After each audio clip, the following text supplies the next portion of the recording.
I've been looking for this while you were talking. Okay. Got this for the second time. I'm not going to tell you whose name it is because that's immaterial. But this is the second time. Do you do interviews? She asks. You don't know?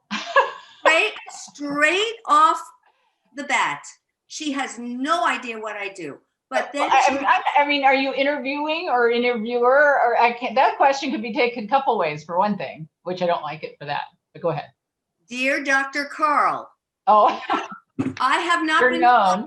Dr. Carl for a gazillion years. Yeah. Everybody who knows me and knows my work knows that it's Dr. Gilda. I'm sorry, that's the way the media Well, how about the Dear Doctor period and no other name? I hear that a lot because it's a software package that's just found you, right? Any doctor that might fit the bill. Okay. Yeah.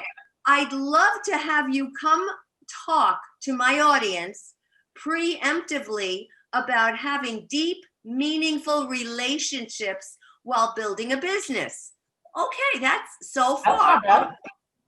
In other words, how do we not break our current relationships and or build new ones while building a business? Please see more info below. I'm launching an interview series on so-and-so, and then she tells me the name. With current events creating so many challenges around economic uncertainty, I want to offer people an opportunity to create residual income, and it goes on from there. I would love, wait, here's the killer. Again, I would love to interview you and serve our communities. So far, she didn't do any homework knowing what I do or who I do it with. Well, she knows you do relationships, obviously. So she knew relationships. Okay. I give her credit for that. I will be promoting my workshop via email, social media, and through my website. I am requesting that each speaker be willing to promote and have a minimum email list of 5,000. Okay, 5,000. So he ends with a little dagger and kills that email right there. That and then I start with that, so I could have saved 5 minutes of my life reading. She writes, "Are you in? Let's set up a time to connect and go over the details." This is the second time I've ignored it. I almost want to respond back to her saying that it's offensive to do that, to send that email. You know, I don't think she knows. I don't think she doesn't. Okay. So wait a minute.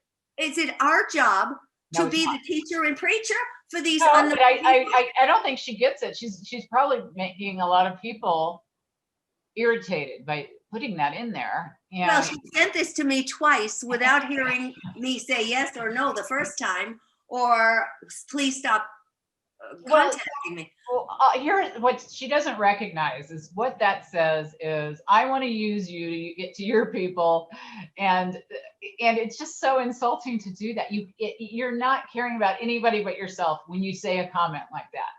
Period. All about her. And giving her my contacts, which I think would be very offended when they saw this. Giving her my contacts for what?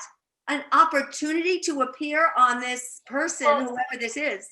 She doesn't understand your experience or who you are, first of all. But let's say you weren't as experienced in your, just getting into the world. You just don't say that to people, because people will share the show anyway. Because why would I go on your show for no reason if I'm not going to share it, right? So I am going to share it with my network anyway. But you're saying this person's saying that I don't want you unless you have 5,000 people, and so that's really insulting. Exactly. Very insulting. I mean, she's not asking you to actually hand her the database, but she's wanting you to ensure that you're going to send your database the 5,000 people. Not yet. Not in this note. Yeah. But we should set up an appointment so I can send her maybe my database. Who knows? Probably not. Yeah, probably not. Probably she just wants to say, I don't want to waste my time with you unless you have 5,000 people who are following you, is what she's saying. And if you do, then let's talk. And I meet a lot of people, I've been to a lot of these events where they'll go 10 times your salary, 10-fold your return or whatever. But they're not talking about what you're going to do 10 times better. They're just going to say, how do you get 10 times more money? And when you focus on that, when you're focusing on just getting more out of people instead of what you're giving to get it, that's, I think, not what a business I want to be in. Me neither. And Yeah. that's why I have not answered her, and I have no intention of answering her. But Well, maybe you she, should I am tag her on sure. this when we film, when we post it, you can tag her. So this might help you, because I don't know, maybe she's successful, maybe she's not. But I'm sure that works with some people. It would just not work with me.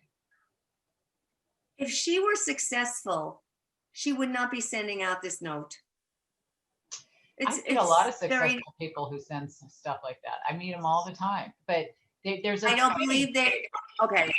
There's a training. Then There's I a don't believe mastermind kind of group I run into all the time that they promote this kind of thinking. It's 10x your return, do this and ask for that.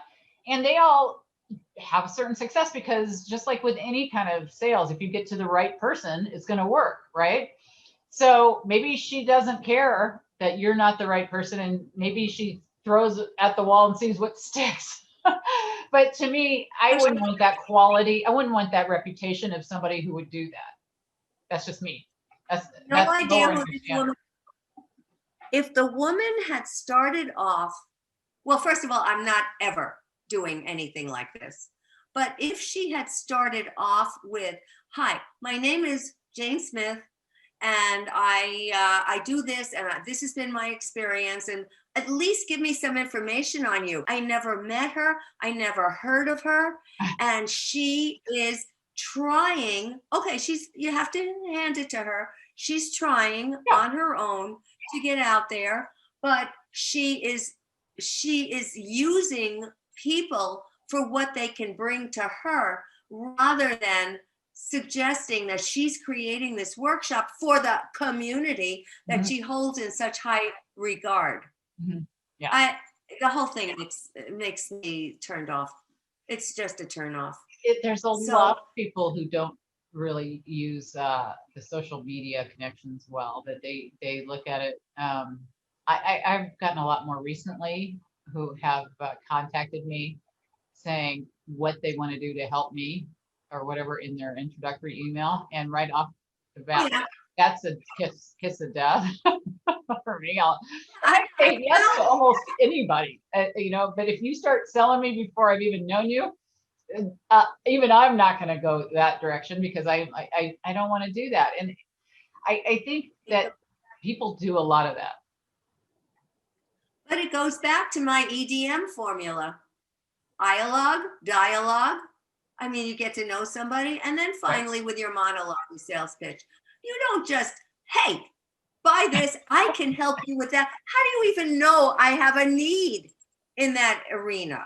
You don't. So I think people, you're getting a lot of inexperienced people who are just trying to earn a living right now during the tough times that we're having, and they don't know what they're doing. They need some help themselves. They're going to help me.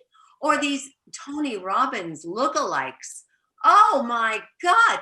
When he's really wonderful at what he does. Yeah. And then he started offering franchises. And there were a whole bunch in New York, a whole bunch of these Tony Robbins lookalikes, slick, good dressers, young guys. And they were trying to act like and be like Tony Robbins.